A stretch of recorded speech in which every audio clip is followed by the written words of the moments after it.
Bonjour, Madame la bourgmestre, Mesdames et Messieurs, en votre titre et qualité. D'abord, un grand merci de m'accueillir ici. Je ne suis pas habitué à ce genre de truc, donc je vais essayer de faire ça le mieux que je peux. Merci, et c'est un honneur de pouvoir discuter ce sujet encore dans le mois de la démocratie locale, mais surtout avant la fin du délai de l'enquête publique qui se termine fin novembre.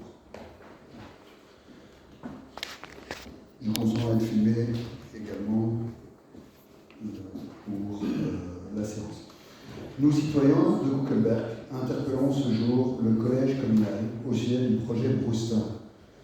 Notre démarche met en lumière l'insuffisance ou plutôt l'absence de la consultation citoyenne menée jusqu'à présent, mais surtout l'absence totale et manifeste d'une vision d'aménagement global et cohérente pour l'ensemble du quartier, que je vais décrire après.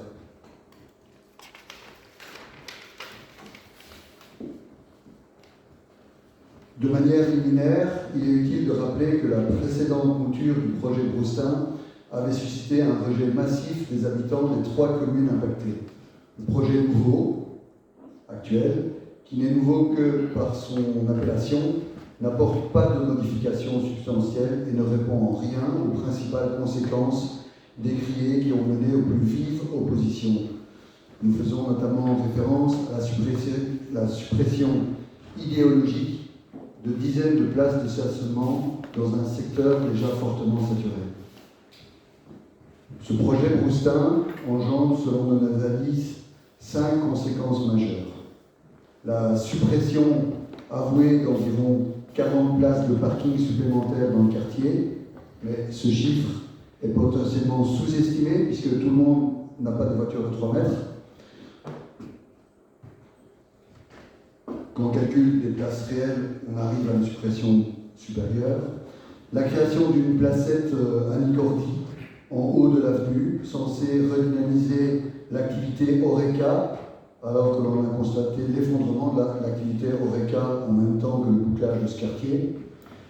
Le réaménagement des 2 ronds-points de l'avenue, censé être très accidentogène, mais qui n'est pas à la mémoire des gens du quartier.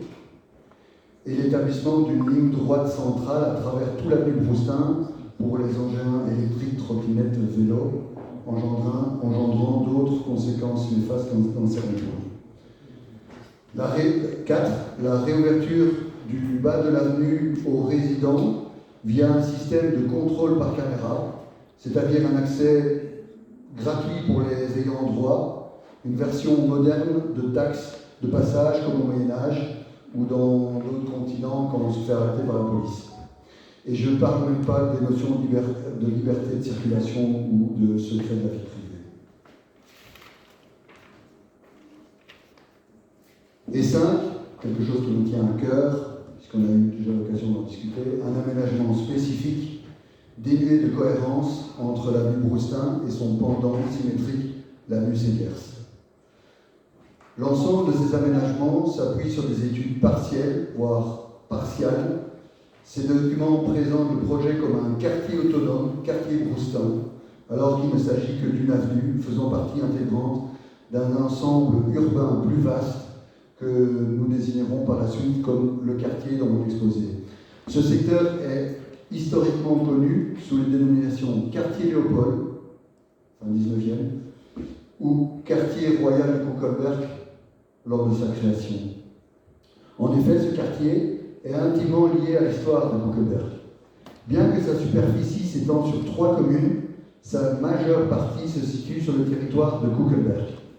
Le nom Broustin, on peut le voir dans le couloir, lui-même rend hommage à la famille Broustin, dont Joseph Broustin fut le 2e bourgmestre de Kuckelberg, après François Mec. Et Segers se trouve à côté de Broustin également. Nous en appelons ainsi à la charge morale et historique qui incombe à notre commune. Il est essentiel de maintenir la cohérence de ce quartier sur tous les plans, et Kuckelberg a toute légitimité à jouer son rôle de coordinateur intercommunal. Si la construction d'un tel projet cohérent fut ardue au XIXe siècle, sa destruction par des aménagements fragmentaires est, elle, très aisée, Au-delà de cette responsabilité historique, il est évident que tout projet exécuté sur une avenue relevant d'autres communes impacte de facto Kuckelberg.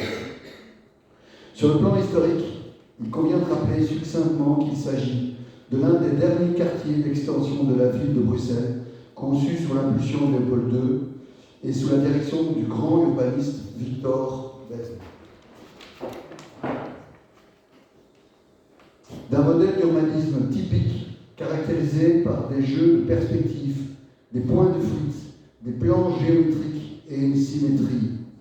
J'ai parlé de Segers tout à l'heure. D'un ensemble régi par des codifications strictes et une hiérarchie précise entre rues et avenues, ainsi que des normes concernant l'arborescence, les bordures et les trottoirs. D'un des rares quartiers de ce type, les mieux préservés dans leur globalité. D'un quartier dont la cerise sur le gâteau s'est fait désirer. Au départ, un panthéon. Cela deviendra une basilique. Mais même lors du projet de la basilique, celle-ci sera pensée et conçue avec la plus grande harmonie et respect pour l'œuvre de Victor Besme. C'est ainsi que l'implantation de sa croisée du transept sera mise dans la prolongation des différents axes du plan de ce quartier, dont Broustin. Ce quartier fait donc une harmonie avec cette basilique, mais également avec son parc, même si celui-ci a perdu beaucoup de sa superbe. En outre, ce quartier a été conçu à son origine comme un quartier promenade, de la sorte qu'on porte tous les ingrédients modernes pour les enjeux de ce jour. Malgré ces caractéristiques patrimoniales fortes, nous assistons au fil des années à une détérioration insidieuse du caractère unique de ce quartier, résultant de politiques fragmentées entre communes. Rien que dans la rue, on passe d'un pavé 30-30 à un pavé 10-20 sur jet, de choix de mobilier, de choix de luminaires d'une commune à l'autre, de décisions régionales, de choix idéologiques ou simplement inadéquats pour rester poli. D'une méconnaissance crasse et d'un manque de culture urbanistique de la part des décideurs. Les conséquences de ces réaménagements successifs, réalisés de manière ponctuelle et étalés dans le temps, génèrent un effacement progressif de l'âme même de ce quartier. Une gestion égoïste, voire égocentrique, des intérêts des uns au détriment des autres. Un climat d'opposition entre riverains. Des réalisations idéologiques sous couvert de prétextes fallacieux visant à contraindre les citoyens à des options intenables, telle la suppression du stationnement, poussant certains à envisager l'exode comme unique solution. Des aménagements dangereux, transformant des zones piétonnes en autoroutes à vélo électrique ou faisant circuler la STIP en dehors de son site propre sur des emplacements de parking. Un gaspillage de deniers publics, alors que les infrastructures, par exemple de Broustin, sont en parfait état.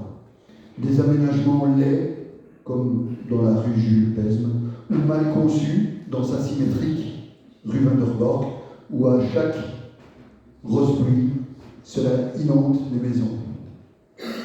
Nous déplorons l'absence totale à l'échelle globale du quartier des études préalables suivantes. Une étude historique approfondie, alors que l'on dispose d'un fonds d'archives maintenant complet et réapparu au jour suite au don du descendant de Victor Besme, Thierry Cuard, qui a fait don de toutes les archives de Besme.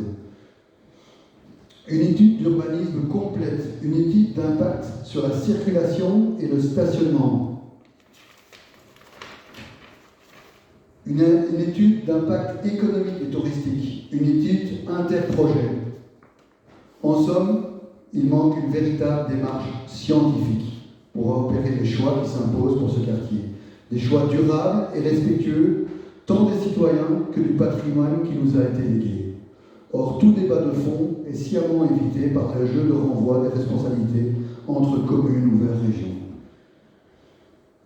Nous sommes conscients de la présence d'une mandataire régionale habitante dans la zone du projet, que je ne vais pas nommer, des difficultés inhérentes au jeu politique actuel et du fait que cette même mandataire est déclarée dans la presse qu'il fallait cesser toutes ces discussions et réaliser son projet coûte que coûte. Êtes-vous d'accord avec cette approche? Je vous le demande. Nous trouvons tout ceci affligeant, indigne et indécent. En conséquence, nous exigeons une suspension immédiate des projets en cours, la réalisation d'une étude historique de quartier, la détermination précise des caractéristiques patrimoniales, un état des lieux exhaustif du quartier via un cadastre des décisions et conséquences du passé, afin d'éviter la technique de comptabilisation des impacts projet par projet au détriment d'une vision globale. Une véritable démarche scientifique matérialisée par des études globale et indépendante, une consultation populaire, transparente et effective, l'adoption de solutions pragmatiques, économiquement viables et une adéquation avec les attentes des habitants.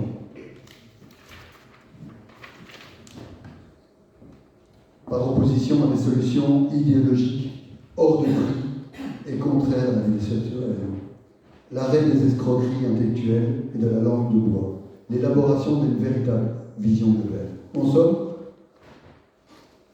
un master plan qui permettrait d'orchestrer la transition de ce quartier vers les générations futures.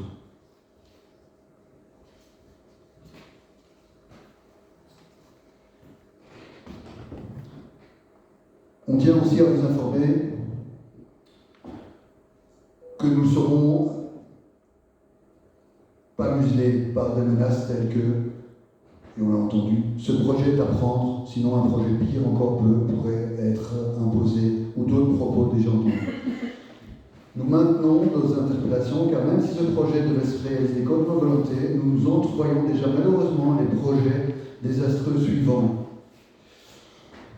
Est-ce que vous avez conscience de tous les différents projets qui sont projetés, notamment celui de l'avenue de la Constitution, qui devrait subir le même sort que Broustin? Vous avez été élus par les habitants de Kuckelberg pour les représenter. Nous attendons de vous que vous portiez la plus haute attention à la présente interpellation et que vous défendiez nos intérêts.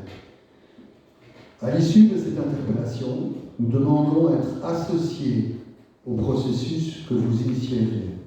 Nous exigeons que vous apportiez un soutien concret et matériel à toute entreprise visant à faire respecter la légalité en cas d'irrégularité de dispositifs ou de vice de forme de procédure.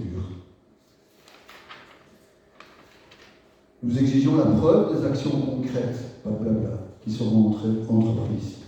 Nous attendons une réponse claire et immédiate sur votre position, formulée par écrit dans un délai de 15 jours, comme ça au moins les choses seront claires. Bref, vous pouvez vous mettre dans une position de Jeanne d'Arc de notre quartier et de nous défendre face à l'opprimeur. Madame la bourgmestre, mesdames et messieurs, vos titres et fonctions, je vous remercie.